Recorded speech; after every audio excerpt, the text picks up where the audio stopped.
हमने part 1 of the constitution complete कर लिया है, जिसमें हमने आर्टिकल 1 से लेकर आर्टिकल 4 तक 4 इंपॉर्टेंट आर्टिकल्स कवर किए थे। आज हम पार्ट 2 कवर करेंगे, जिसमें टोटल 7 आर्टिकल्स हैं, आर्टिकल 5 से आर्टिकल 11 तक।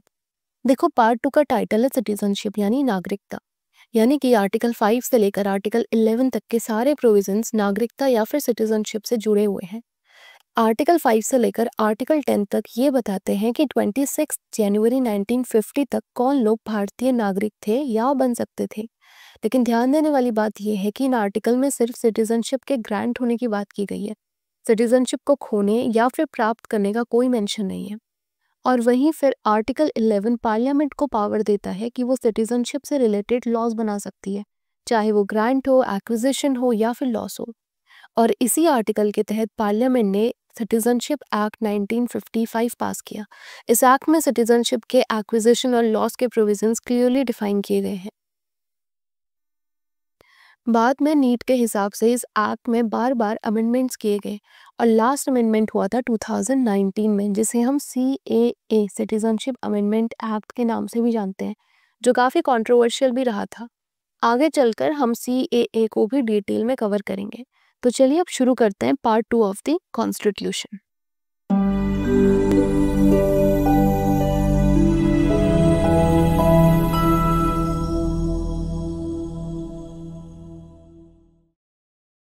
देखो, आर्टिकल 5 का टाइटल है citizenship at the commencement of the constitution, यानी कि जब कॉन्स्टिट्यूशन 26 जनवरी 1950 को लागू हुआ तब कौन लोग भारतीय नागरिक कहलाए जाएंगे, उनका पूरा प्रोविजन यहाँ दिया गया है। अब आर्टिकल 5 कहता है कि अगर किसी व्यक्ति का डोमिसाइल भारत में है तो वो नागरिक माना जाएगा अगर इनमें से कोई एक कंडीशन सेटिस्फाइड होती है। या तो वो व्यक्ति भारत में पैदा हुआ हो, या फिर उसके माँ या पिता भारत में पैदा हुए हो, या फिर वो व्यक्ति पिछले 5 साल से कॉन्टिन्यूसली भारत में रह रहा हो। यानी कि या तो आपका बर्थ या फिर पेरेंट्स का बर्थ या फिर 5 साल की residence plus domicile in India आपको इंडियन सिटीजनशिप ग्रांट कर सकती है अंडर आर्टिकल 5। ठीक है, तो जो आर्टिकल 5 था ये बेसिकली एक इनिशियल फिल्टर था, जिसमें ये डिफाइन किया गया था कि कॉन्स्टिट्यूशन के लागू होने के समय किस किस व्यक्ति को ऑटोमेटिक इंडियन सिटीजनशिप मिल जाएगी। ठीक है, अब आपने ये देखा होगा कि आर्टिकल 5 की जो पहली कंडीशन है वो है domicile in the territory of India. तो ये हमारे लिए समझना बहुत ज़रूरी है कि डोमिसाइल का मतलब क्या होता है। तो देखो, डोमिसाइल ना टोटल 3 टाइप की होती है। एक होती है डोमिसाइल ऑफ ओरिजिन, दूसरा है domicile of choice and third है domicile by operation of law. देखो, डोमिसाइल ऑफ ओरिजिन ना आपके जन्म के समय में मिलती है। आप जहाँ पर पैदा हुए हो वो आपका डोमिसाइल हो जाता है। लेकिन यहाँ पर एक बात ये याद रखना कि अगर किसी बच्चे का जन्म किसी ऐसी जगह पर हुआ है जहाँ पर उसके पेरेंट्स टेम्पररी विजिट पर आए हो, ठीक है, तो वो जगह बच्चे का डोमिसाइल नहीं माना जाएगा। समझ में आ गई बात? फॉर एग्जाम्पल, अगर पेरेंट्स इंडियन सिटीजन है और भारत की डोमिसाइल उनके पास है, भारत में ही रहते हैं, लेकिन कुछ टाइम के लिए वो कहीं बाहर गए हुए हैं और वहाँ बच्चे का जन्म हो जाता है, तो जो बच्चे की डोमिसाइल हो जाएगी वो उस कंट्री की डोमिसाइल नहीं होगी, उसकी जो डोमिसाइल होगी वो भारत ही होगी। ठीक है, अब सेकंड है डोमिसाइल ऑफ चॉइस। देखो, जब कोई व्यक्ति ना अपनी डोमिसाइल ऑफ ओरिजिन को छोड़कर किसी नए जगह पर परमानेंटली सेटल होने के इंटेंशन से जाता है और वहां रहना शुरू कर देता है, तो फिर उसे डोमिसाइल ऑफ चॉइस के थ्रू उस स्पेसिफिक कंट्री की डोमिसाइल मिल जाती है। ठीक है, अब ना डोमिसाइल ऑफ चॉइस को लेकर काफ़ी कंफ्यूजन था, तो 2013 में हमारे पास एक केस आता है, गोपाल वर्सेस रजनी केस आता है, जिसमें जो गोपाल है वो हस्बैंड और रजनी जो वाइफ थी, तो ये दोनों हस्बैंड और वाइफ हिंदू थे और इंडिया के ओरिजिनल डोमिसाइल सिटीजन थे। अब दोनों ने 1989 में शादी की और बाद में स्वीडन शिफ्ट हो गए। 1997 में इन लोगों ने स्वीडन की सिटीजनशिप ले ली। फिर कुछ साल ये मुंबई में रहे और बाद में 2002 से लेकर 2003 तक ऑस्ट्रेलिया में शिफ्ट हो गए। ठीक है, अब 2004 में जो बच्चे थे और वाइफ थी वो इंडिया वापस आ गई और इंडिया में रहने लगी, पर हस्बैंड जो थे वो ऑस्ट्रेलिया वापस चले गए। अब वाइफ ने मुंबई फैमिली कोर्ट में जुडिशियल सेपरेशन और चाइल्ड कस्टडी के लिए केस फाइल कर दिया। अब जो हस्बैंड था उसने कोर्ट की जुरिस्डिक्शन को चैलेंज किया ये कहते हुए कि हम ऑस्ट्रेलिया के डोमिसाइल हैं, इसीलिए इंडिया का कोर्ट हिंदू मैरिज एक्ट के तहत ये मैटर नहीं सुन सकता है। अब यहाँ पर एक लीगल इशू ये था कि क्या हिंदू मैरिज एक्ट उन लोगों पर लागू होता है जो बाहर देश में रह रहे हैं, और क्या हस्बैंड ने इंडिया का ओरिजिनल डोमिसाइल छोड़ दिया था और ऑस्ट्रेलिया को अपना परमानेंट घर बना लिया था। तो ये दो क्वेश्चन काफी यहाँ पर रेज हुए थे। अब इस पर ना सुप्रीम कोर्ट ने ये फैसला दिया कि डोमिसाइल ऑफ ओरिजिन तब तक बरकरार रहता है जब तक स्पष्ट तौर पर यह साबित ना हो जाए कि उसे छोड़ दिया गया है और किसी नए देश में परमानेंट सेटलमेंट का इरादा है। तो इसके लिए ना एक टर्म यूज किया जाता है एनिमस मेनेंडी, जिसका टर्म होता है इंटेंशन टू रिमेन। ठीक है, अब हस्बैंड इतना प्रूफ नहीं कर पाया कि उसका क्लियर इंटेंशन था कि वो ऑस्ट्रेलिया में हमेशा के लिए रहेगा, तो सिर्फ लॉन्ग टर्म वीज़ा या रेजिडेंस लेना काफ़ी नहीं होता है। इसीलिए कोर्ट ने ये माना कि उनका इंडियन डोमिसाइल अभी भी बरकरार है और इस केस पर हिंदू मैरिज एक्ट लागू होता है। तो इसका कंक्लूजन ये निकला कि हस्बैंड का आर्ग्यूमेंट रिजेक्ट हो गया और सुप्रीम कोर्ट ने ये कहा कि मुंबई फैमिली कोर्ट के पास पूरा अधिकार है कि इस केस को सुने, क्योंकि उनका डोमिसाइल इंडिया ही माना जाएगा। ठीक है, तो डोमिसाइल ऑफ चॉइस इतनी आसानी से नहीं मिलती है। इसके लिए आपके पास पहले तो आपको अपना डोमिसाइल ऑफ ओरिजिन छोड़ना पड़ेगा, और दूसरा ये कि आपकी क्लियर इंटेंशन होनी चाहिए कि आप उस देश में रहना चाहते हैं परमानेंटली। ठीक है, फिर थर्ड है domicile by operation of law. अब ऑपरेशन ऑफ लॉ का बेसिकली मतलब ये होता है कि जिसमें शादी, एडॉप्शन या माइनर चाइल्ड का जो स्टेटस है, बेसिकली जिसमें लॉ के थ्रू डोमिसाइल असाइन हो जाती है। ठीक है, अब यहाँ पर एक इम्पॉर्टेंट बात ये याद रखना कि एक समय पर आपके पास एक ही डोमिसाइल हो सकती है। अगर आप इंडिया के डोमिसाइल हैं तो आप किसी और दूसरे देश के डोमिसाइल नहीं हो सकते हैं जब तक आप अपनी पुरानी डोमिसाइल को फॉर्मली त्याग नहीं देते हैं। तो डोमिसाइल ऑफ ओरिजिन तब तक बनी रहती है जब तक उसे क्लियरली छोड़ा ना जाए या फिर नए देश में परमानेंटली सेटल होने का जेन्युइन इंटेंशन ना हो। Is this clear? अब बात करते हैं आर्टिकल 6 की। देखो, ये उन लोगों के लिए है जो पार्टीशन के समय पाकिस्तान से भारत आए थे। तो इसकी जो पहली कंडीशन है वो ये है कि उस व्यक्ति का या तो उसके माँ बाप या फिर दादा दादी में से कोई एक ब्रिटिश इंडिया में पैदा हुआ हो। इसके अलावा अगर वो व्यक्ति 19 जुलाई 1948 से पहले भारत आ गया था और तब से इंडिया में ही नॉर्मली रह रहा है तो उसे ऑटोमेटिक नागरिकता मिल जाएगी। लेकिन अगर वो व्यक्ति 19 जुलाई 1948 के बाद आया था तो उसे भारतीय सरकार के किसी अपॉइंटेड ऑफिसर के पास एप्लीकेशन देकर रजिस्ट्रेशन करवाना पड़ेगा, और ये एप्लीकेशन कॉन्स्टिट्यूशन के लागू होने से पहले देना होगा। अब इसके साथ एक कंडीशन ये है कि किसी भी व्यक्ति को तब तक रजिस्टर नहीं किया जाएगा जब तक उसने कम से कम 6 महीने कॉन्टिन्यूसली भारत में नहीं बिताए हो एप्लीकेशन देने के पहले। ठीक है, इसके बाद हम बात करते हैं आर्टिकल 7 की। तो ये आर्टिकल उन लोगों के बारे में बात करता है जो भारत से पाकिस्तान माइग्रेट हो चुके थे।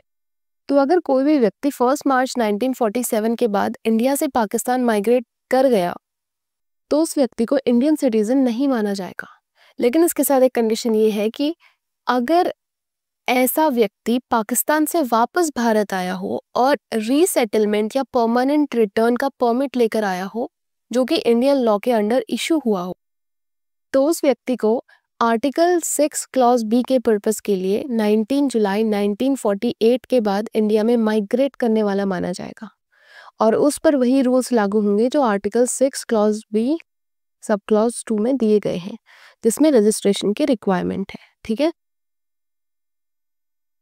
अब बात करते हैं आर्टिकल 8 की। तो आर्टिकल 8 बात करता है पर्सन ऑफ इंडियन ओरिजिन जो भारत के बाहर रहते हैं। देखो, अगर कोई भी व्यक्ति खुद या उसके माँ बाप या दादा दादी ब्रिटिश इंडिया में पैदा हुए थे और अब वो व्यक्ति इंडिया के बाहर किसी और देश में रह रहा है तो उस व्यक्ति को इंडियन सिटीजन माना जा सकता है अगर उसने इंडिया के डिप्लोमेटिक या कॉन्सुलर रिप्रेजेंटेटिव्स के पास सिटीजनशिप के लिए एप्लीकेशन दी हो और उस रिप्रेजेंटेटिव ने उस व्यक्ति को रजिस्टर्ड कर दिया हो सिटीजन के रूप में, चाहे ये रजिस्ट्रेशन कॉन्स्टिट्यूशन के आने के पहले हो या फिर बाद में हो। तो ये प्रोविजन ना ओवरसीज इंडियंस के लिए है जो इंडिया में पैदा नहीं हुए लेकिन उनके एंसेस्टर्स यहाँ पैदा हुए थे। ठीक है, तो रजिस्ट्रेशन मैंडेटरी है, बिना रजिस्ट्रेशन हुए उन्हें इंडियन नागरिक नहीं माना जाएगा। ठीक है, देखो अब बात करते हैं आर्टिकल 9 की। आर्टिकल 9 कहता है कि अगर किसी व्यक्ति ने वॉलंटरीली किसी और देश की नागरिकता ले ली है तो उसकी जो भारतीय नागरिकता है वो ऑटोमेटिकली खत्म हो जाएगी। देखो इस आर्टिकल में कहा गया है कि अगर किसी व्यक्ति ने आर्टिकल 5, आर्टिकल 6 और आर्टिकल 8 के थ्रू इंडियन सिटीजनशिप ली थी और उस व्यक्ति ने अपनी मर्जी से किसी फॉरेन कंट्री की सिटीजनशिप ले ली है तो वो अब इंडियन सिटीजन नहीं माना जाएगा। यहाँ पर ना वॉलंटरीली वर्ड पर फोकस करना, अगर किसी व्यक्ति ने अपनी मर्जी से सिटीजनशिप ली है तो ही उसकी ऑटोमेटिक सिटीजनशिप कैंसिल होगी। ठीक है, क्योंकि India does not allow dual citizenship and which is clearly mention in article 9 of our constitution. ठीक है, इसके बाद बात करते हैं आर्टिकल 10 की। देखो आर्टिकल 10 सिंपली बोलता है कि जब भी कोई व्यक्ति आर्टिकल 5, 6, 7, 8 के तहत इंडियन सिटीजन है या माना गया है तो वो सिटीजन बना रहेगा जब तक पार्लियामेंट कोई लॉ बनाकर उसकी सिटीजनशिप को खत्म ना कर दे। ठीक है, तो यहाँ पर पार्लियामेंट को पावर दे दी गई है। अब देखो भारत में ना दो तरीके के लोग होते हैं। ठीक है, एक तो होते हैं यहाँ के खुद के सिटीजन्स, यहाँ के खुद के नागरिक, और दूसरे होते हैं एलियंस यानी कि विदेशी। अब देखो सिटीजन्स कौन होंगे? जो भारत के फुल मेंबर होंगे। ठीक है, और भारत के प्रति वफादार रहेंगे, जिनको सारे सिविल और पॉलिटिकल राइट्स मिलेंगे। वेरी अगर हम एलियंस की बात करते हैं तो ये दूसरे देश के नागरिक होते हैं, फॉरेनर्स होते हैं, इनको सारे राइट्स नहीं मिलते जो इंडियन सिटीजन्स को मिलते हैं। अब इन एलियंस को भी ना हम दो टाइप में डिवाइड करते हैं, एक होते हैं फ्रेंडली एलियंस और एक होते हैं एनिमी एलियंस। तो फ्रेंडली एलियंस तो वो है जिनके साथ भारत के रिश्ते अच्छे खासे हैं, और एनिमी एलियंस उनको बोला जाएगा जिनके साथ भारत वॉर में है। अब देखो as compare to friendly aliens, enemy aliens को काफी कम राइट्स मिलते हैं। देखो जो हमारा आर्टिकल 22 है ना, वो नॉर्मल सिटीजन्स को प्रोटेक्शन देता है अगेंस्ट आर्बिट्ररी अरेस्ट, जैसे कि बिना वजह के पकड़ लेना, बिना लॉयर के एक्सेस, या फिर बिना मजिस्ट्रेट के सामने पेश किए हुए जेल में रखना। लेकिन जो एनिमी एलियंस हैं उनको ये प्रोटेक्शन नहीं मिलता है। फॉर एग्जाम्पल अगर इंडिया और पाकिस्तान के बीच वॉर चल रहा है और कोई पाकिस्तानी नागरिक इंडिया में रह रहा है तो उसको बिना आर्टिकल 22 के राइट्स के अरेस्ट किया जा सकता है अगर उस पर थोड़ा सा भी शक हो, या अगर उन लोगों को भारत में रहना अलाउड नहीं हो तो उसे आर्बिट्ररी अरेस्ट से बचाव नहीं मिलेगा, जैसे कि एक नॉर्मल इंडियन सिटीजन को मिलता है। ठीक है, अब ना हर देश के अंदर कुछ ऐसे राइट्स होते हैं जो सिर्फ वहाँ के नागरिकों के लिए रिजर्व्ड होते हैं।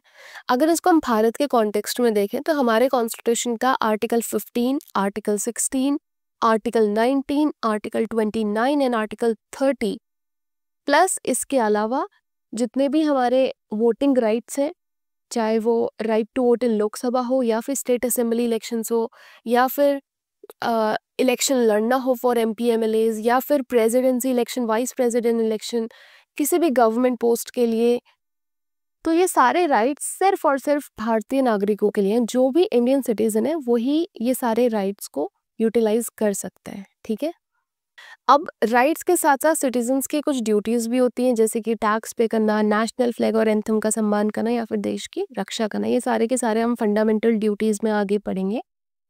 तो अब तक हमने आर्टिकल 5 से आर्टिकल 8 तक जो भी प्रोविजंस पढ़े हैं उनका मेन फोकस एक ही बात पर था कि जब हमारा कॉन्स्टिट्यूशन 26 जनवरी 1950 को लागू होगा तो उस स्पेसिफिक मोमेंट पर कौन भारत का नागरिक कहलाया जाएगा।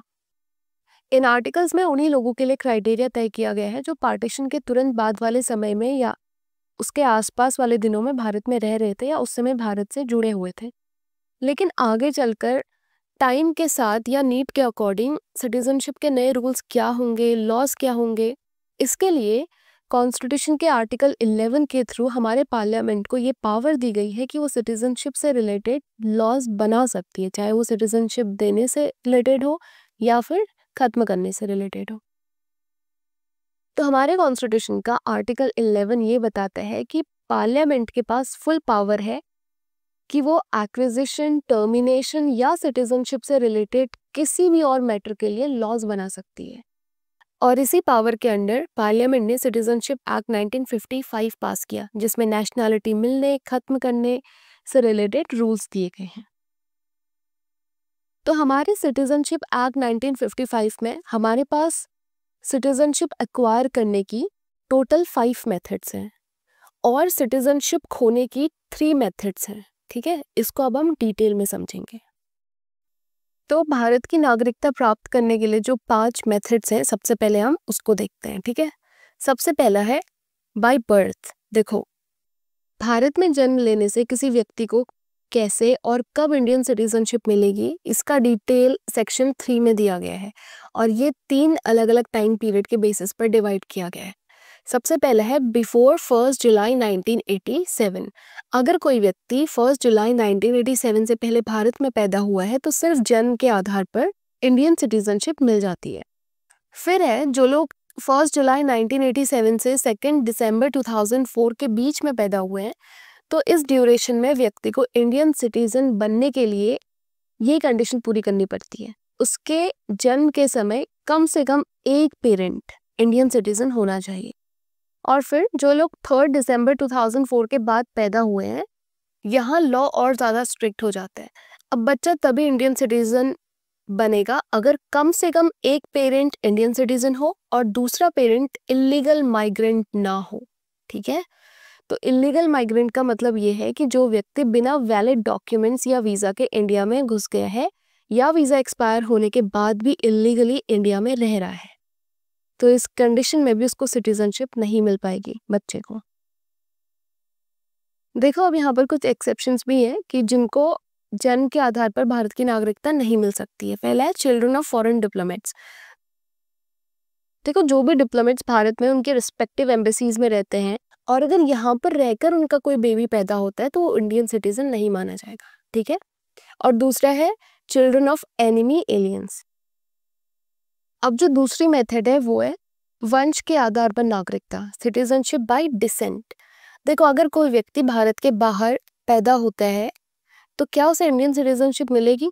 तो इसका जवाब है हाँ, लेकिन कुछ स्पेसिफिक कंडीशंस हैं जो उसके पैदा होने की डेट और पेरेंट्स की सिटीजनशिप स्टेटस पर डिपेंड करती हैं। देखो, अगर कोई व्यक्ति भारत के बाहर पैदा हुआ है 26 जनवरी 1950 से 10 दिसंबर 1992 के बीच में और उसके फादर उस समय इंडियन सिटीजन थे, तो वो बच्चा भी इंडियन सिटीजन माना जाएगा बाय डिसेंट। तो यहाँ पर सिर्फ फादर की सिटीजनशिप होना काफ़ी है, ठीक है। मदर का स्टेटस काउंट नहीं होता। फिर है born outside India between 10 December 1992 and 3 December 2004। तो अब यहाँ लॉ ना थोड़ा और इंक्लूसिव हो गया था। अगर फादर या मदर दोनों में से कोई भी इंडियन सिटीजन है बच्चे के जन्म के समय, तो बच्चा इंडियन सिटीजन बनेगा बाय डिसेंट, ठीक है। थर्ड है आफ्टर 3 दिसंबर 2004। तो यहाँ पर लॉ थोड़ा सा और स्ट्रिक्ट हो गया था। फादर और मदर का इंडियन सिटीजन होना बहुत ज़रूरी है एंड बच्चे का जन्म भारत के बाहर हुआ है तो उसकी सिटीजनशिप तभी मानी जाएगी जब पेरेंट्स उसके लिए इंडियन कॉन्सुलेट में उसका रजिस्ट्रेशन करवाएंगे within 1 year from the date of birth, ठीक है। तो अब यहाँ पर माइनर्स के लिए स्पेशल प्रोविज़न ये है कि अगर कोई नाबालिग जो डिसेंट के बेसिस पर इंडियन सिटीजन बना है और साथ ही किसी दूसरे देश की सिटीजनशिप भी रखता है, तो उसकी इंडियन सिटीजनशिप खत्म हो जाएगी अगर वो अपने 18वें साल के होने के 6 महीने के अंदर उस दूसरे देश की सिटीजनशिप को त्याग नहीं देता, क्योंकि जो हमारा कॉन्स्टिट्यूशन है वो ड्यूअल सिटीजनशिप को प्रमोट नहीं करता है। और आर्टिकल 9 में क्लियरली मेंशन है कि अगर आप किसी और देश की सिटीजनशिप लेते हो वॉलंटरीली, तो फिर आपकी इंडियन सिटीजनशिप ऑटोमेटिकली खत्म हो जाएगी। तो अपने 18th ईयर में बच्चा पूरा का पूरा बालिग हो जाता है, तो अगर वो किसी और देश की सिटीजनशिप उस वक्त कैरी कर रहा है तो उसको माना जाएगा कि वो वॉलंटरीली किसी और देश की सिटीजनशिप लेकर रखा हुआ है, जिससे वो डायरेक्टली भारत के कॉन्स्टिट्यूशन के आर्टिकल 9 का वायलेशन करता है। तो ऑटोमेटिकली अगर वो उस देश की सिटीजनशिप को नहीं छोड़ता है अपने 18 साल के पूरे होने के 6 महीने के अंदर, तो उसको भारत की सिटीजनशिप अपने आप खत्म हो जाएगी। अब थर्ड है बाय रजिस्ट्रेशन। तो रजिस्ट्रेशन के थ्रू कौन लोग भारतीय नागरिक बन सकते हैं, ठीक है। देखो, सेंट्रल गवर्नमेंट ना किसी भी व्यक्ति को जो इलीगल माइग्रेंट नहीं है उसकी एप्लीकेशन पर उसे इंडियन सिटीजन के रूप में रजिस्टर कर सकती है अगर वो इनमें से किसी एक कैटेगरी से बिलोंग करता है। तो पहला है कि कोई भी पर्सन ऑफ इंडियन ओरिजिन अगर वो इंडिया में कॉन्टिन्यूसली 7 साल से रह रहा है रजिस्ट्रेशन के लिए अप्लाई करने से पहले, तो वो व्यक्ति रजिस्ट्रेशन के जरिए इंडियन सिटीजन बन सकता है। देखो, ऑर्डिनरली रेजिडेंट का मतलब ये है कि व्यक्ति इंडिया में नॉर्मल तरीके से रह रहा है विदाउट लॉन्ग अब्सेंस। 7 साल कॉन्टिन्यूसली होना चाहिए। इसका मतलब ये है कि अगर बीच में ब्रेक या फिर लॉन्ग अब्सेंस होंगे तो वो काउंट नहीं होगा। अब किसी भी व्यक्ति को हम पर्सन ऑफ इंडियन ओरिजिन कब कहेंगे? देखो, एक व्यक्ति को भारतीय मूल का माना जाएगा अगर उसके पेरेंट्स में से कोई भी एक अनडिवाइडेड इंडिया में पैदा होता है या फिर किसी एक ऐसी टेरिटरी में जो 15 अगस्त 1947 के बाद भारत का हिस्सा बन गई हो।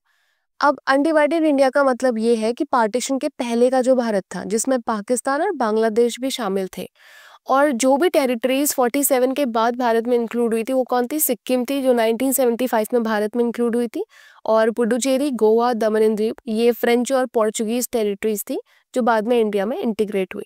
तो अगर कोई इन एरियाज में पैदा होता है या फिर अनडिवाइडेड इंडिया में पैदा हुआ हो तो उसको हम भारतीय मूल का व्यक्ति कहेंगे। ठीक है।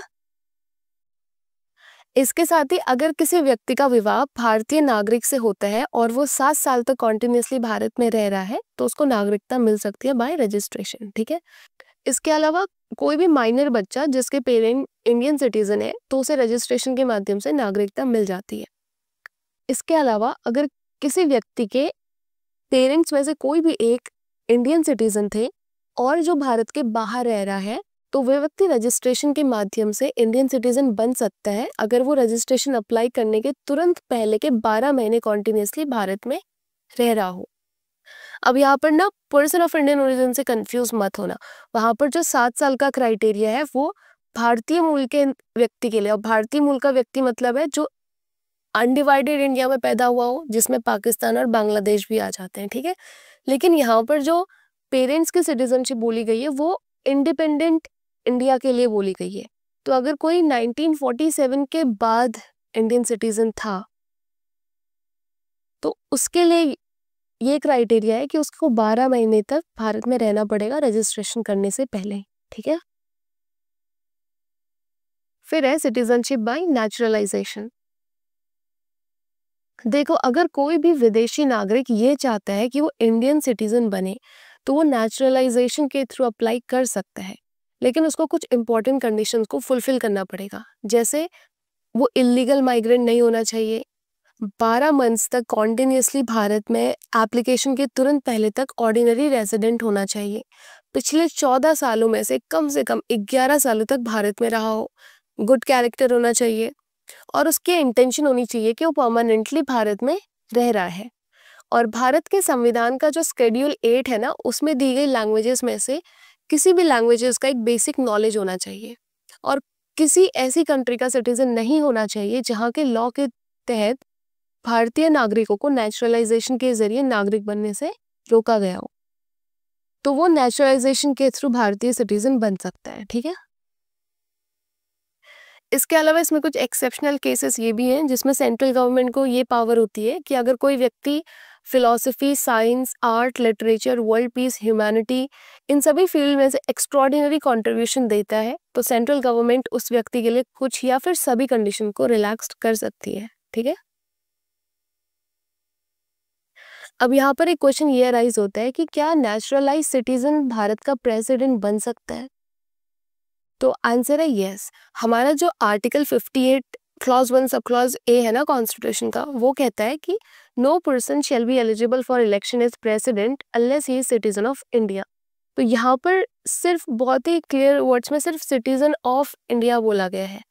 अब ध्यान देने वाली बात यह है कि यहाँ सिटीजन बाय बर्थ या फिर सिटीजन बाय नेचुरलाइजेशन में कोई डिस्टिंक्शन नहीं किया गया है, यानी कि चाहे कोई भी व्यक्ति हो, सिटीजन बाय बर्थ हो या फिर सिटीजन बाय नेचुरलाइजेशन हो, वो प्रेसिडेंट बनने के लिए एलिजिबल होगा। बस भारत का नागरिक होना चाहिए। किस मेथड से नागरिक बना that doesn't matter.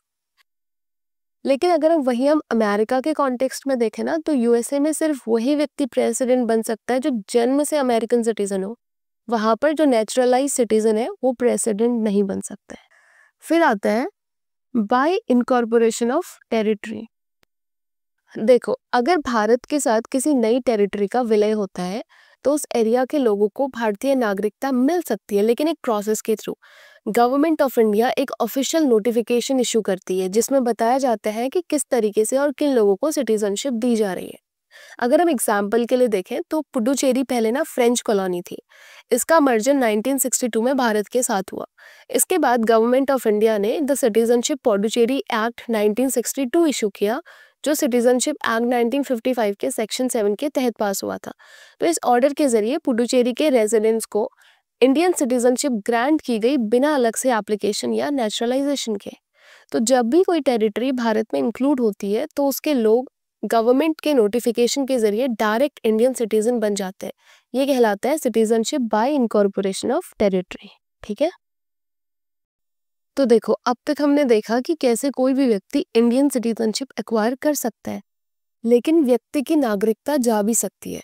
Indian citizenship act के अकॉर्डिंग 3 तरीके हैं जिनके जरिए इंडियन सिटीजनशिप लूज हो सकती है। पहला है रिनंसिएशन। देखो, अगर कोई इंडियन सिटीजन वॉलंटरीली डिसाइड करता है कि वो अपनी सिटीजनशिप छोड़ना चाहता है, तो वो एक फॉर्मल डिक्लेरेशन दे सकता है सेंट्रल गवर्नमेंट को। जैसे ही गवर्नमेंट उसे एक्सेप्ट करती है, उस व्यक्ति की सिटीजनशिप खत्म हो जाती है। देखो, यहाँ पर अगर उस व्यक्ति का कोई माइनर बच्चा है, माइनर चाइल्ड है, तो वो भी ऑटोमेटिकली सिटीजनशिप लूज कर देता है। लेकिन 18 प्लस होने के बाद उसकी सिटीजनशिप वापस लेने का उसको ऑप्शन दिया जाता है। ठीक है, अब दूसरी मेथड है टर्मिनेशन। देखो, अगर कोई इंडियन सिटीजन वॉलंटरीली किसी फॉरेन कंट्री की सिटीजनशिप ले लेते हैं, तो हमारे आर्टिकल 9 के अकॉर्डिंग उसकी जो इंडियन सिटीजनशिप है वो ऑटोमेटिकली खत्म हो जाती है। ठीक है, तो ये तब लागू होता है जब वो व्यक्ति इंडियन पासपोर्ट यूज करे लेकिन दूसरी कंट्री की सिटीजनशिप ऑलरेडी ले चुका हो। फिर थर्ड है डेप्रीवेशन। देखो, ये ना एक पनिशमेंट टाइप एक्शन है जो सेंट्रल गवर्नमेंट किसी नेचुरलाइज सिटीजन के खिलाफ ले सकती है। इसके 5 मेजर रीजंस हो सकते हैं। अगर उसने फ्रॉड या फॉल्स इन्फॉर्मेशन देकर सिटीजनशिप ली हो, अगर उसने देश की सुरक्षा के खिलाफ काम किया हो जैसे कि टेररिज्म, अगर वो व्यक्ति नेचुरलाइजेशन के 5 साल के अंदर कॉन्टिन्यूसली 2 साल तक भारत के बाहर रह रहा हो विदाउट वैलिड रीजन या फिर परमिशन, अगर उसने किसी भी कंट्री में कोई गंभीर अपराध कमिट किया हो और उस ऑफेंस के लिए उसे 2 साल तक की सजा मिली हो, और ये सब नेचुरलाइजेशन के 5 साल के अंदर हुआ हो, तो यहाँ पर भी उसकी जो सिटीजनशिप है वो खत्म की जा सकती है। अगर उसने वॉर के टाइम पर किसी एनिमी कंट्री के साथ बिजनेस, ट्रेड या कम्युनिकेशन किया हो। अब यहाँ पर इंपॉर्टेंट बात ये याद रखना कि सिटीजनशिप रिवोक करने का प्रोसेस बिना इन्वेस्टिगेशन के नहीं होता है। गवर्नमेंट प्रॉपर इंक्वायरी करती है और उसके बाद ही डेप्रिवेशन डिक्लेयर किया जा सकता है। इसके अलावा अगर कोई व्यक्ति लगातार 7 साल तक इंडिया के बाहर नॉर्मली रहता है और उस पीरियड में वो फॉरेन स्टूडेंट नहीं था, वो इंडियन गवर्नमेंट के किसी सर्विस में नहीं था, और उसने हर साल इंडियन एम्बेसी या कॉन्सुलेट में रजिस्टर करके नहीं बताया कि वो इंडियन नागरिक रहना चाहता है, तो उसकी इंडियन सिटीजनशिप खत्म हो जाएगी। ठीक है, अब ना इस एक्ट में हुए कुछ अमेंडमेंट्स को देख लेते हैं। ठीक है, तो जो सबसे पहला अमेंडमेंट हुआ था वो 1986 में हुआ था, जिसमें सेक्शन 3 में चेंजेस किए गए थे जो जन्म के आधार पर मिलने वाली सिटीजनशिप को लेकर है। ठीक है, तो ये जो प्रोविजन है ना कि 1 जुलाई 1987 से पहले इंडिया में जो बच्चे पैदा हुए हैं उन्हें ऑटोमेटिकली इंडियन सिटीजनशिप मिल जाएगी, और जो 1 जुलाई 1987 से 2 दिसंबर 2003 के बीच में जो पैदा हुए हैं उनको सिटीजनशिप सिर्फ तभी मिलेगी जब कम से कम एक पेरेंट इंडियन सिटीजन हो। ठीक है, तो ये दोनों प्रोविजन 1986 के अमेंडमेंट के थ्रू ऐड किए गए थे। उसके बाद 1992 में जो अमेंडमेंट हुआ उसमें सेक्शन 4 में चेंजेस हुए थे जो डिसेंट के आधार पर सिटीजनशिप को लेकर है। तो ये जो प्रोविज़न है ना जिसमें 10 दिसंबर 1992 के बाद जो बच्चे पैदा हो रहे हैं उनके लिए सिर्फ एक पेरेंट का इंडियन सिटीजन होना बाकी है इंडियन सिटीजनशिप लेने के लिए। पहले क्या था कि ये सिर्फ फादर के बेसिस पे सिटीजनशिप मिलती थी, उसमें मदर की सिटीजनशिप काउंट नहीं होती थी। तो इस अमेंडमेंट के बाद उसको थोड़ा सा और इंक्लूसिव बनाया गया और मदर की सिटीजनशिप भी काउंट होने लगी। ठीक है, इसके बाद 2003 में फिर से इसमें अमेंडमेंट होता है। अब इस बार फिर से सेक्शन 3 में कुछ कंडीशंस ऐड होती हैं। तो ये जो कंडीशन है ना कि 3 दिसंबर 2003 के बाद इंडियन सिटीजनशिप जन्म से तभी मिलेगी जब दोनों पेरेंट इंडियन सिटीजन हो, या एक पेरेंट इंडियन सिटीजन और दूसरा इलीगल माइग्रेंट ना हो। और सेक्शन 4 में भी चेंजेस हुए, जिसमें जो ये वाला प्रोविजन है ना कि अगर फॉरेन बॉर्न बच्चा है तो उसका रजिस्ट्रेशन मैंडेटरी है। तो ये वाला प्रोविजन भी 2003 के अमेंडमेंट के थ्रू ऐड किया गया था। साथ ही फर्स्ट टाइम इलीगल माइग्रेंट की डेफिनेशन को डिफाइन किया गया। तो इलीगल माइग्रेंट का मतलब है कि जो वैलिड डॉक्यूमेंट्स के बिना इंडिया आया हो, या फिर डॉक्यूमेंट्स या फिर वीज़ा के एक्सपायर होने के बावजूद भी इंडिया में स्टे कर रहा हो। साथ ही पहले क्या होता था ना कि जो कॉमनवेल्थ कंट्रीज़ थी, जैसे कि यूके, कनाडा, जितनी भी हमारी कॉमनवेल्थ कंट्रीज़ हैं, इनके सिटीजन्स को कुछ स्पेसिफिक बेनिफिट्स मिलते थे। बट इस अमेंडमेंट के बाद से उन्हें भी नॉर्मल फॉरेनर्स की तरह ही ट्रीट किया जाने लगेगा। फिर 2015 में इसमें अमेंडमेंट होता है, जिसमें PIO, person of Indian origin, and OCI, overseas citizen of India scheme को मर्ज कर दिया जाता है। देखो, अब 2005 के बाद पीआईओ और ओसीआई दोनों स्कीम्स पैरेलल चल रही थी, लेकिन ग्रेजुअली ओसीआई कार्ड्स ज़्यादा पॉपुलर हो गया ड्यू टू बेटर बेनिफिट्स। तो अब दो अलग अलग स्कीम्स होने की वजह से एप्लीकेंट्स कंफ्यूज होने लगे कि कौन सा अप्लाई करें और कौन सा कार्ड ज़्यादा यूजफुल है। अब इस कंफ्यूजन को दूर करने के लिए गवर्नमेंट ऑफ इंडिया ने डिसाइड किया कि दोनों स्कीम्स को मर्ज किया जाए। तो इसीलिए सिटीजनशिप अमेंडमेंट एक्ट 2015 लाया गया। अब इसके बाद पीआईओ कार्ड स्कीम्स खत्म कर दी गई और सभी एग्जिस्टिंग पीआईओ कार्ड होल्डर्स को ऑटोमेटिकली ओसीआई कार्ड होल्डर्स माना गया। ठीक है, तो अब सिर्फ एक ही वैलिड स्कीम है, ओसीआई कार्ड होल्डर्स। तो टर्मिनोलॉजी भी चेंज हुई है, ओसीआई टर्म भी अपडेट किया गया है, now it is officially called OCI card holder. ठीक है, चलो अब जल्दी से ना ये ओसीआई और पीआईओ कार्ड स्कीम्स को समझ लेते हैं। देखो, सितंबर 2000 में गवर्नमेंट ऑफ इंडिया ने एक high level committee on Indian diaspora बनाई, जिसके चेयरमैन थे डॉक्टर LM सिंघवी। अब इस कमेटी का काम था कि इंडिया के बाहर रहने वाले इंडियन ओरिजिन लोगों के इश्यूज समझना और उनके साथ भारत के रिश्ते मजबूत करने के तरीके सजेस्ट करना। लेकिन इसकी ज़रूरत क्यों पड़ी थी? देखो, जो डायस्पोरा से इंडिया को ना रेमिटेंसेस और इन्वेस्टमेंट मिल रहे थे, उनका भारत से कल्चरल और इकोनॉमिक कनेक्शन भी काफ़ी स्ट्रॉन्ग था। यूएस, यूके जैसे देशों में वो पॉलिटिकली और प्रोफेशनली भी इन्फ्लुएंशियल हो चुके थे, तो वो भारत से लीगल कनेक्शन भी चाहते थे बिना अपनी फॉरेन सिटीजनशिप छोड़े। तो इंडिया की इकोनॉमी लिबरलाइज्ड हो रही थी और डायस्पोरा को एक नेचुरल पार्टनर माना जा रहा था। अब इस कमिटी ने दिसंबर 2001 में अपनी रिपोर्ट सबमिट की। तो इसकी जो सबसे बड़ी रिकमेंडेशन थी वो थी ड्यूअल सिटीजनशिप देना पर्सन ऑफ इंडियन ओरिजिन्स को, खासकर उन लोगों में जहां ड्यूअल सिटीजनशिप अलाउ है, जैसे कि यूके, यूएस, कनाडा, ऑस्ट्रेलिया। क्योंकि ना बहुत सारे जो पीआईओज हैं वो अपनी फॉरेन सिटीजनशिप लेने के बाद भी भारत से कनेक्शन बनाकर रखना चाहते थे, और ड्यूअल सिटीजनशिप से वो इंडिया आ सकते थे, इन्वेस्ट भी कर सकते थे, प्रॉपर्टी ले सकते थे और ईजिली यहाँ पर रह भी सकते थे। काफ़ी देश ड्यूअल सिटीजनशिप अलाउ करते हैं, तो इंडिया को भी ग्लोबल नॉर्म्स के साथ चलना था। लेकिन यहाँ पर एक लीगल प्रॉब्लम थी। हमारे कॉन्स्टिट्यूशन का जो आर्टिकल 9 है वो ड्यूअल सिटीजनशिप को अलाउ नहीं करता। तो ड्यूअल सिटीजनशिप देना तो पॉसिबल नहीं था, तो गवर्नमेंट इस कंक्लूजन पर आई जो बेनिफिट भी दे सके लेकिन कॉन्स्टिट्यूशन के अगेंस्ट भी ना हो। तो एक इंटरिम सोल्यूशन के रूप में गवर्नमेंट ने पीआईओ कार्ड स्कीम्स को मार्च 2002 में लॉन्च किया। अब ये स्कीम सिटीजनशिप नहीं थी, लेकिन कुछ की बेनिफिट्स देती थी, जैसे कि 15 साल के लिए वीजा फ्री ट्रैवल, 180 दिन से कम स्टे पर पुलिस रिपोर्टिंग से छूट। तो मतलब आप 180 दिन तक भारत में आराम से रह सकते हो। इकोनॉमिक और educational parity with NRIs, agricultural land को छोड़कर। एलिजिबिलिटी उन लोगों के लिए ही थी जिनका इंडियन ओरिजिन 4 जनरेशन तक था। पाकिस्तान और बांग्लादेश जैसी कंट्रीज एक्सक्लूडेड थे। ठीक है, अब इसके बाद भी जो लोग थे जो पीआईओस के अंडर कवर हो रहे थे, दे वर नॉट सेटिस्फाइड। अब पीआईओ से भी ज़्यादा परमानेंट और स्ट्रक्चर्ड सोल्यूशन के लिए फिर गवर्नमेंट ने वापस से सिटीजनशिप एक्ट में अमेंडमेंट किया।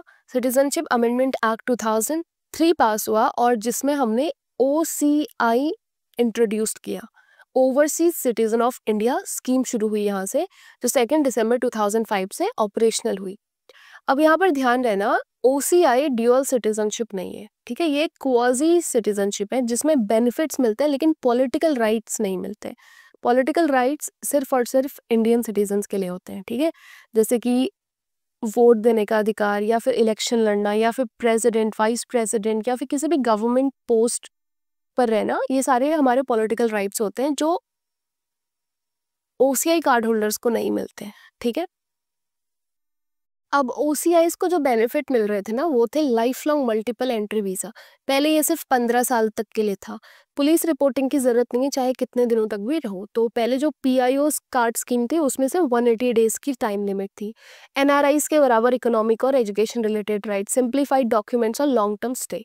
एलिजिबिलिटी एक्सपैंड करके डिसेंडेंट्स और फॉरेन स्पाउसेस को भी इंक्लूड किया गया। अब जो ओसीआई कार्ड है, उसके लिए एलिजिबिलिटी क्राइटेरिया क्या है ना, वो देखते हैं। देखो, जो लोग 26 जनवरी 1950 या उसके बाद कभी भी इंडियन सिटीजन रहे हो, वो इसके लिए एलिजिबल है। या फिर अगर आपके पेरेंट्स, ग्रैंड पेरेंट्स या great grand parents Indian citizen हो अप टू 4th जनरेशन, तो आप ओसीआई कार्ड के लिए एलिजिबल हो। इसके अलावा जो माइनर चाइल्ड है, जिनके माँ बाप या तो इंडियन सिटीजन है या ओसीआई कार्ड होल्डर है, वो भी इसके लिए एलिजिबल होते हैं। उसके अलावा अगर आप एक फॉरेन नेशनल हो लेकिन आपकी शादी एक इंडियन सिटीजन या ओसीआई कार्ड होल्डर से हुई है और शादी को कम से कम 2 साल हो चुके हैं और शादी अब भी चल रही है, तो भी आप ओसीआई कार्ड के लिए अप्लाई कर सकते हो। अब इसके साथ एक कंडीशन और ये है कि जो भी लोग ओसीआई कार्ड के लिए एलिजिबल हैं, उनकी जो रिस्पेक्टिव कंट्रीज है वो ड्यूअल सिटीजनशिप को अलाउ करती हो, ठीक है। इसके साथ ही जो पाकिस्तान, बांग्लादेश और कुछ सिलेक्टेड कंट्रीज के सिटीजन्स ओसीआई कार्ड के लिए एलिजिबल नहीं होते हैं, ठीक है। तो ये ओसीआई कार्ड का एलिजिबिलिटी क्राइटेरिया है। अब देखो, जो हमारे भारत का कॉन्स्टिट्यूशन है वो ड्यूअल सिटीजनशिप अलाउ नहीं करता अंडर आर्टिकल 9, ठीक है। तो इसीलिए ओसीआई एक सिटीजनशिप लाइक स्टेटस है, लेकिन पूरी सिटीजनशिप नहीं है। फिर भी कई देश इस स्टेटस को एक तरह का सेकंड नेशनैलिटी मानते हैं। तो अगर किसी व्यक्ति का देश ड्यूअल या फिर मल्टीपल सिटीजनशिप अलाउ नहीं करता है, तो प्रॉब्लम्स हो सकती है। पहला यह है कि वो अपने देश के लॉ को वायलेट कर सकता है, और दूसरा ये है कि वो अपनी ओरिजिनल सिटीजनशिप खो सकता है। तो ऐसे बहुत सारी कंट्रीज है जो ड्यूअल सिटीजनशिप अलाउ नहीं करती हैं। जैसे जर्मनी हो, बस कुछ केसेस में अलाउ करती है। जापान है, China, Indonesia, Netherland, Saudi Arabia. लेकिन ऐसे बहुत सारी कंट्रीज है जो ड्यूअल या फिर मल्टीपल सिटीजनशिप को अलाउ करती है, जैसे UK, USA, Canada, Australia, New Zealand, France, Ireland. तो इसीलिए ओसीआई सिर्फ उन्हीं कंट्रीज के सिटीजन्स के लिए अवेलेबल है जो ड्यूअल सिटीजनशिप को किसी ना किसी फॉर्म में अलाउ करते हैं, ताकि किसी भी लीगल कॉन्फ्लिक्ट से बचा जा सके। Is this clear? तो ओसीआई कार्ड के लिए अप्लाई करने के लिए अपार्ट फ्रॉम जो मेन क्राइटेरिया है, आपकी रिस्पेक्टिव कंट्री ड्यूअल सिटीजनशिप को अलाउ करनी चाहिए। तो अब 2015 के बाद जो पीआईओ कार्ड होल्डर्स थे वो ओसीआई के साथ मर्ज हो चुके हैं, और अब हमारे पास सिर्फ और सिर्फ एक ही स्कीम एग्जिस्ट करती है, वो है ओसीआई कार्ड होल्डर्स, ठीक है। चलो अब एक टर्म और देख लेते हैं, एनआरआईज। देखो, नॉन रेजिडेंट इंडियंस। अब एनआरआई ना वो व्यक्ति होता है जिसके पास इंडियन पासपोर्ट होता है, लेकिन वो इंडिया के बाहर 182 डेज से ज़्यादा समय के लिए रहता है एक फाइनेंशियल ईयर में। तो ये लोग यूजुअली या तो जॉब के लिए या फिर बिजनेस के लिए, पढ़ाई, एजुकेशन के लिए इंडिया से बाहर रहते हैं। अब जो एक एनआरआई होता है वो पहली बात भारत का सिटीजन होता है, ठीक है। उसका परमानेंट घर अभी भी इंडिया में ही माना जाता है, लेकिन वो टेम्परेरी तौर पर बाहर सेटल्ड होता है। उसके सारे वोटिंग राइट्स होते हैं, जितने भी पॉलिटिकल राइट्स एक सिटीजन को मिलते हैं वो सारे एनआरआईज को मिलते हैं, ठीक है। इंडिया में वो प्रॉपर्टी खरीद सकता है, इन्वेस्टमेंट कर सकता है, बैंक अकाउंट भी रख सकता है, ठीक है। अब अगर हम एग्जाम्पल के लिए देखें तो एक इंजीनियर है जो दुबई में रहता है, काम करता है, तो क्या कहलाएगा? वो एनआरआई कहलाएगा। लेकिन अगर कोई भारत का व्यक्ति था और वो यूएसए में जाकर जॉब कर रहा है और उसने वहाँ की सिटीजनशिप भी ले ली है, तो अब वो एनआरआई नहीं है, बल्कि वो ओसीआई या पीआईओ कैटेगरी में आएगा, ठीक है। अब देखो, पीआईओ और ओसीआई में अब बिल्कुल भी कंफ्यूज मत होना। जो पीआईओ है, पर्सन ऑफ इंडियन ओरिजिन, एक टर्म है, यानी एक लेबल या पहचान है जो उस इंडिविजुअल के लिए यूज होती है जो इंडिया के बाहर रहता है लेकिन उसका कनेक्शन कभी भारत से था। जैसे अगर किसी व्यक्ति के दादा दादी, नाना नानी कभी भी भारत के नागरिक थे, तो वो व्यक्ति पीआईओ कहलाता है। और ये व्यक्ति खुद तो किसी और कंट्री का सिटीजन होता है, लेकिन उसका जो ब्लड लाइन या एंसेस्ट्री है वो इंडिया से जुड़ी हुई होती है, ठीक है। इनमें इनके स्पाउस भी इंक्लूड हो सकते हैं, लेकिन पाकिस्तान, बांग्लादेश जैसी कंट्रीज के लोग एक्सक्लूडेड रहते हैं। Is this clear? लेकिन जो ओसीआई है ये एक ऑफिशियल लीगल स्टेटस है जो भारत सरकार उन लोगों को देती है जो person of Indian origin category में तो आते हैं और जिनकी कंट्री में ड्यूअल सिटीजनशिप अलाउड होती है। तो समझो कि OCI का मतलब है तुम इंडियन सिटीजन नहीं हो लेकिन तुम्हारा कनेक्शन इंडिया से है, इसीलिए तुम्हें एक life long visa like status दे रहे हैं और इस स्टेटस से आपको इंडिया में वीज़ा फ्री ट्रेवल मिलता है, प्रॉपर्टी खरीदने का राइट मिलता है, एजुकेशन और फाइनेंशियल राइट्स मिलते हैं, लेकिन वोटिंग राइट और गवर्नमेंट जॉब का राइट नहीं मिलता है। बेसिकली पॉलिटिकल राइट एक्सक्लूडेड रहते हैं। ठीक है, इसके अलावा हमने 2 टर्म और पढ़े थे, इंडियन डायस्पोरा और पैरिटी विद NRI। देखो, इंडियन डायस्पोरा का मतलब है वे लोग जिनके रूट्स भारत में हैं लेकिन आज वो विदेशों में बसे हुए हैं। तो इसमें शामिल होते हैं NRIs, नॉन रेसिडेंट इंडियंस, और PIOs, person of Indian origins, OCI, overseas citizen of India. तो इंडियन डायस्पोरा का मतलब है पूरी दुनिया में फैले हुए भारतीय मूल के लोग जो परमानेंटली या टेम्परेली भारत के बाहर रहते हैं। ठीक है, एग्जाम्पल के लिए एक software engineer from India working in silicon valley USA में, तो पार्ट ऑफ इंडियन डायस्पोरा है। ठीक है, लेकिन एक 3rd generation Indian origin family south Africa में रह रही है, तो वो भी इंडियन डायस्पोरा का ही पार्ट है। ठीक है, फिर हमने एक टर्म और देखा है, पैरिटी विद NRIs। देखो, पैरिटी का मतलब होता है बराबरी या इक्वल ट्रीटमेंट। तो जब गवर्नमेंट बोलती है कि OCI card holders will get parity with NRIs, इसका मतलब ये है कि OCI कार्ड होल्डर्स को वही इकोनॉमिक, एजुकेशनल और फाइनेंशियल फैसिलिटीज मिलेगी जो NRIs को मिलती है, लेकिन पॉलिटिकल राइट्स के बिना। ठीक है, जैसे कि इंडियन यूनिवर्सिटीज में एडमिशन कोटा, प्रॉपर्टी खरीदने का rights, mutual funds, bank accounts, other investments, business setup in India. इसके बाद फिर 2019 में फिर से सिटीजनशिप एक्ट में अमेंडमेंट होता है, CAA। तो इस अमेंडमेंट में ना पाकिस्तान, बांग्लादेश और अफगानिस्तान की जो 6 माइनॉरिटी रिलीजियस ग्रुप्स हैं, हिंदू, सिख, बुद्धिस्ट, जैन, पारसी और क्रिश्चियन, अगर ये लोग 31 दिसंबर 2014 से पहले भारत आए हैं, चाहे वो वैलिड ट्रैवल डॉक्यूमेंट के बिना आए हो या फिर वीज़ा एक्सपायर होने के बाद भी यहाँ पर रुक गए हो, तो उन्हें इलीगल माइग्रेंट नहीं माना जाएगा। और हाँ, ये सभी लोग इंडियन सिटीजनशिप के लिए एलिजिबल होंगे अंडर CAA 2019। इसके साथ ही नेचुरलाइजेशन पीरियड को भी रिड्यूस कर दिया। अब देखो, हमने जो सिटीजनशिप एक्वायर करने के लिए 5 मेथड्स पढ़ी थी, नेचुरलाइजेशन उसमें से एक मेथड है। ठीक है, और उस प्रोसेस में हमको पिछले 14 सालों में 11 सालों तक कॉन्टिन्यूसली भारत में रहना होता था। तो इन माइनॉरिटी ग्रुप्स के लिए 11 साल का पीरियड कम करके 5 साल कर दिए है। ठीक है, पर CAA पूरे भारत पर लागू नहीं होता है। जितने भी इनर लाइन परमिट के अंदर प्रोटेक्टेड एरियाज है, वो सारे रीजंस CAA के अंडर कवर्ड नहीं होते। तो बेसिकली अगर ये सारी माइनॉरिटीज वहां पर जा रही तो उन्हें ये सारी रिलैक्सेशंस नहीं मिल पाएंगी। ठीक है, तो इनर लाइन परमिट में राइट नाउ हमारे पास 4 स्टेट्स है, अरुणाचल प्रदेश, मिजोरम, नागालैंड एंड मणिपुर। मणिपुर 2019 में ऐड हुआ था। इसके अलावा जितने भी 6 शेड्यूल एरियाज है, ठीक है, tribal areas protected under the constitution. तो इसमें भी हमारे 4 स्टेट्स हैं, आसाम, मेघालय, त्रिपुरा एंड मिजोरम। मिजोरम का सिर्फ एक ही रीजन है, चकमा ऑटोनॉमस डिस्ट्रिक्ट काउंसिल। तो जो CA है वो ILP स्टेट्स और 6 शेड्यूल एरियाज में अप्लाई नहीं होगा। अब देखो, यहाँ पर एक बहुत इंपॉर्टेंट बात यह है कि CA का ना किसी भी इंडियन सिटीजन, चाहे वो हिंदू हो, मुस्लिम हो, सिख हो या किसी भी धर्म का हो, उससे कोई लेना देना नहीं है। इस एक्ट का मतलब सिर्फ उन लोगों से है जो पाकिस्तान, बांग्लादेश या अफगानिस्तान से भारत आए हैं, और वो भी 31 दिसंबर 2014 से पहले, जो रिलीजियसली परसिक्यूशन या धार्मिक उत्पीड़न का शिकार हुए हैं। तो ये एक्ट ना हमारे देश के लोगों पर अप्लाई नहीं होता और ना ही हमारी सिटीजनशिप छीनने के लिए है। और दूसरी बात, क्या इसका मतलब ये है कि क्या पाकिस्तान, बांग्लादेश या अफगानिस्तान का कोई भी मुस्लिम या दूसरे व्यक्ति कभी भारत की सिटीजनशिप नहीं ले सकते? बिल्कुल ले सकते हैं। देखो, भारत में जो एग्जिस्टिंग लीगल प्रोसेस है उसका नाम क्या है? नेचुरलाइजेशन।